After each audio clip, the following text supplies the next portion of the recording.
Saudi अरब ने छात्रों के लिए रामायण और महाभारत को शामिल किया है। प्रिंस मोहम्मद बिन सलमान के बदलते वैश्विक परिदृश्य के बीच देश को ढालने के लिए विजन 2030 लॉन्च किया है, जहां वह विद्यार्थियों को सांस्कृतिक पाठ्यक्रम के तहत और दूसरे देश से आए विद्यार्थियों को इसका अध्ययन कराएंगे। वैसे तो इन 4 ग्रंथों का सार ही जीवन है। रामायण हमें जीना सिखाती है और महाभारत हमें रहना सिखाती है। रामायण केवल एक धार्मिक ग्रंथ ही नहीं, बल्कि यह मनुष्य को जीवन की सीख भी देता है। नमस्कार, आप देख रहे हैं देश न्यूज। मैं हूं दिवाकर। शुरुआत करते हैं आज के हमारे खास प्रोग्राम से, सऊदी अरब का नया विजन 2030।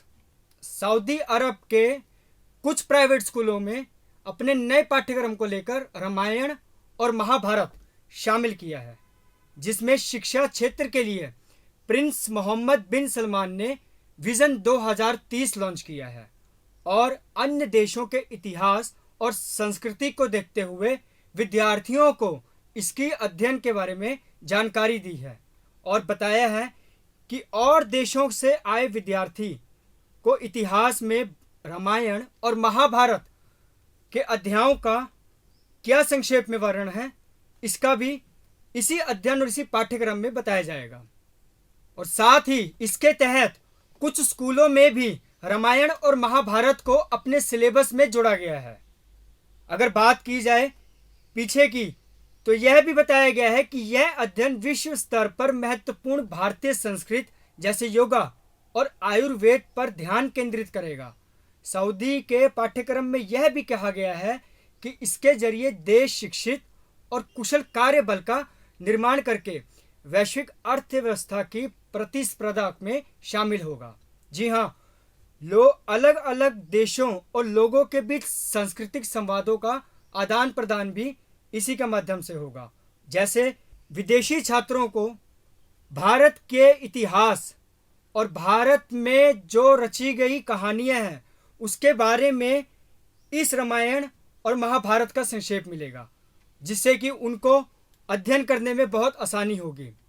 जैसा कि कहा गया है कि अंग्रेजों को भी विशेष तौर पर इसमें शामिल किया गया है।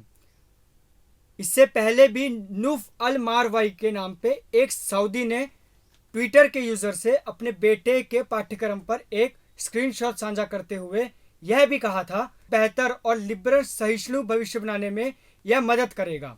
हालांकि पाठ्यक्रम सरकार ने अनुमोदित होने के बाद भी सऊदी अरब के कुछ अंतर्राष्ट्रीय स्कूलों में इसे पढ़ाया जा रहा है। इसको लेकर पाकिस्तान भी मिथ्या कर रहा है। लगातार पाकिस्तान इस पर विवाद छेड़ रहा है।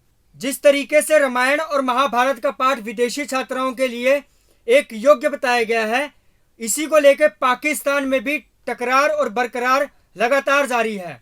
पाकिस्तान में कुरान को लेकर और भारत और विदेशों में साथ में सऊदी अरब को लेकर जिस तरीके से रामायण और महाभारत का अध्ययन कराया जा रहा है, उसको देखते हुए लगता है कि पाकिस्तान में कुरान को लेकर और महाभारत और रामायण को लेकर एक युद्ध शुरू होने वाला है।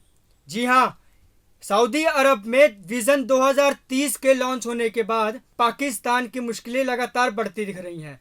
लगातार विवादों में पाकिस्तान इन धर्म को लेकर पहले भी आ चुका है और आज भी इन्हीं 2030 के विजन रामायण और महाभारत को लेकर पाकिस्तान परेशान दिख रहा है। जिस तरीके से हमने आपको प्रोग्राम में बताया, सऊदी अरब रामायण और महाभारत विजन 2030 लॉन्च कर रहा है, उसको देखते हुए पाकिस्तान लगातार सुर्खियां बटोर रहा है और लगातार पाकिस्तान परेशान दिख रहा है। लेकिन लॉन्च होने के बाद विदेशी छात्राओं पर इस ऐतिहासिक पुस्तकों का, रामायण और महाभारत का कितना असर पड़ेगा, पाकिस्तान कितना परेशान होगा, इसके बारे में हम फिर आपसे चर्चा करेंगे। फिलहाल प्रोग्राम में बस इतना ही। बने रहिए देश न्यूज के साथ। नमस्कार।